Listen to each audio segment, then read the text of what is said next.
स्वामी समर्थ. नमस्कार मित्रांनो, आजचा दिवस तुम्हाला खूप छान सुखाचा आनंदाचा जाऊ हीच मी स्वामींच्या चरणी प्रार्थना करते आणि आजच्या या नवीन व्हिडिओला सुरुवात करते. उद्या आहे 27 फेब्रुवारी, वार गुरुवार आणि या दिवशी आलेल्या आहेत माघ अमावस्या.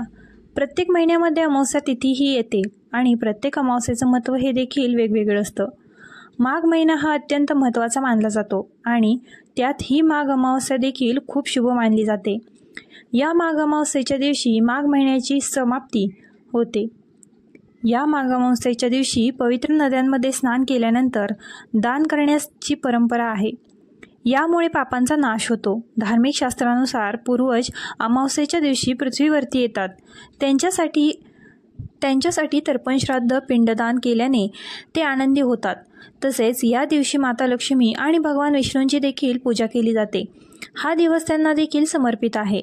धार्मिक दृष्टिकोनातून हा दिवस अत्यंत महत्त्वाचा असल्यामुळे या दिवशी काही प्रभावी उपाय आणि सेवा देखील केल्या जातात. आज व्हिडिओमध्ये आपण तुम्हाला एक अतिशय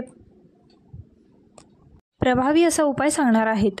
उद्या माघ अमावस्येच्या दिवशी तुम्ही काहीच नाही केले तरी चालेल, पण सकाळीच घरात आणा या झाडाचे एक पान. शत्रू तुमच्यासमोर लोटांगण घालेल. 7 पिढ्यांचे दारिद्र्य हे नष्ट होऊन कितीही कठीणातील कठीण इच्छा ही तुमची पूर्ण होईल. तर असं कोणत्या झाडाचं पान आणायचं आहे, त्या पानाचं काय करायचं आहे याबद्दलची संपूर्ण माहिती आज व्हिडिओमध्ये मी तुमच्यासोबत शेअर करणार आहे. त्यामुळे तुम्ही व्हिडिओ स्किप न करता शेवटपर्यंत नक्की पहा. चॅनलवरती नवीन असाल तर आपल्या ग्लो मराठी चॅनलला सबस्क्राईब करा आणि तसेच माहितीपूर्व नवनवीन व्हिडिओ पाहण्यासाठी बेल आयकॉनला प्रेस करा. तर पहा, अमावस्या हा सर्वात शक्तिशाली दिवसांपैकी एक मानला जातो आणि हा दिवस आपल्या महिन्यातून एकदा मिळत असतो. महिन्याच्या शेवटच्या दिवशी अमावस्या ही साजरी केली जाते. घरातील इडापिडा, गरिबी, दारिद्र्य, करणीबाधा, नजरबाधा, शत्रुबाधा दूर करण्यासाठी हा दिवस अत्यंत प्रभावी मानला जातो आणि म्हणून या अमावस्येच्या दिवशी केलेले उपाय हे कधीही वाया जात नाहीत. त्या उपायाचं आपल्याला निश्चितच फळ प्राप्त होते. आज व्हिडिओमध्ये जो उपाय मी तुमच्यासोबत शेअर करणार आहे, तर हा उपाय आपल्याला सकाळी 12 वाजायच्या अगोदरच करायचा आहे. सकाळी 12 वाजायच्या आतच या एका झाडाचं पान आपल्याला घरामध्ये आणायचं आहे. आता हा उपाय केल्याने कोणतं फळ प्राप्त होतं तर पहा, जर आपल्या घरामध्ये पितृदोष असेल, वास्तुदोष असेल किंवा आपल्या घरातल्या कुणी नजरबाधा केलेली असेल, आपल्या घरातील व्यक्तींना काही दोष लागलेले असेल तर आपल्या घरात अनेक अडचणी येतात. जसे की घरामध्ये सतत वादविवाद, क्लेश, भांडणं होत असतात. यामुळे आपल्या घरात लक्ष्मी स्थिर राहत नाही. कष्ट मेहनत करूनही कष्टाला आणि मेहनतीला यश मिळत नाही. तसेच घरातील मुलांची, पतीची, कुटुंबाची प्रगती ही खुंटत राहत चालते. प्रयत्न करूनही कोणत्याही क्षेत्रामध्ये यश मिळत नाही. उद्योग व्यवसाय असेल तर तो देखील चांगला चालत नाही. सतत आजारपण असतं. एकामागून एक व्यक्ती आपल्या घरामध्ये आजारी पडत असतात आणि आलेला पैसा हा आजारपणामध्येच निघून जातो. आणि बऱ्याच वेळा आपल्याला कळतसुद्धा नाही की आपल्या घरात जे काही दोष आहेत तर या दोषांमुळे आपल्या घरामध्ये अडचणी येत असतात. आणि म्हणून विशेष स्थितीवरती काही उपाय जे आहेत तर ते आपण करायला हवे. कारण तुम्हाला सांगितल्याप्रमाणे काही दिवसांचे महत्त्व हे खूप अधिक असतं आणि जेव्हा आपण उपाय करतो तेव्हा त्या दिवसाचं महत्त्व त्या उपाय आपल्याला प्राप्त होत असते. आपल्या वास्तुशास्त्रामध्ये अशी काही झाडे झुडपे सांगितली जातात, त्यामध्ये साक्षात देवी देवता वास करतात. विशेष स्थितीवरती या झाडांसंबंधित आपण काही उपाय केले तर ती दैवी शक्ती आपल्याला प्राप्त होते. देवी देवतांचे आशीर्वाद आपल्याला मिळत असतात आणि आपल्या आयुष्यातील अडचणी या दूर होतात. तर अशा झाडांमध्ये एक झाड आहे, ते म्हणजे रुईचे झाड. या रुईच्या झाडाला साक्षात माता लक्ष्मीचं रूप मानलं जातं. रुईचे झाड हे आपल्या घरासमोर असणे अत्यंत शुभ मानले जाते.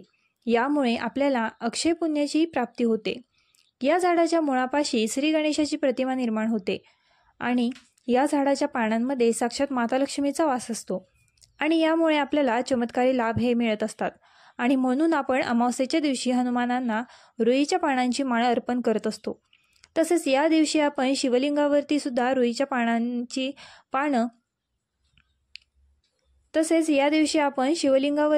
रुईच्या झाडांची पानं, फुले ही अर्पण करत असतो.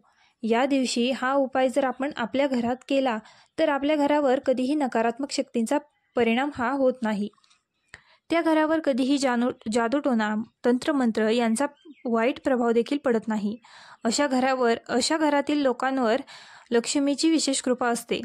आता उद्या हा उपाय करण्यापूर्वी सकाळी लवकर उठायचं, स्वच्छ स्नान करायचे, देवघरातील देवांची जी काही तुमची नित्यपूजा आहे तर ती करून घ्यायची आणि यानंतर तुम्हाला हा उपाय करायचा आहे.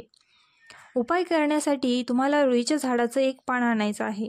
तुमच्या घराजवळ जिथे कुठे रुई असेल, निळ्या फुलांची, पांढऱ्या फुलांची, कोणत्याही रुईच्या झाडाचं एक पान आणायचं. ते स्वच्छ धुवून काढायचं, पुसून काढायचं आणि यानंतर हे पान जे आहे ते आपल्याला बारीक करायचं आहे.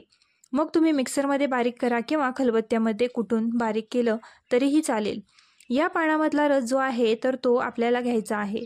यानंतर तुम्हाला काय करायचं, एक मातीची पंती घ्यायची आहे. मातीचीच पंती घ्यायची आहे. मातीचा दिवा जो असतो तर त्यामध्ये सकारात्मकता खूप जास्त असते, कारण तो पंचतत्वापासून बनलेला असतो.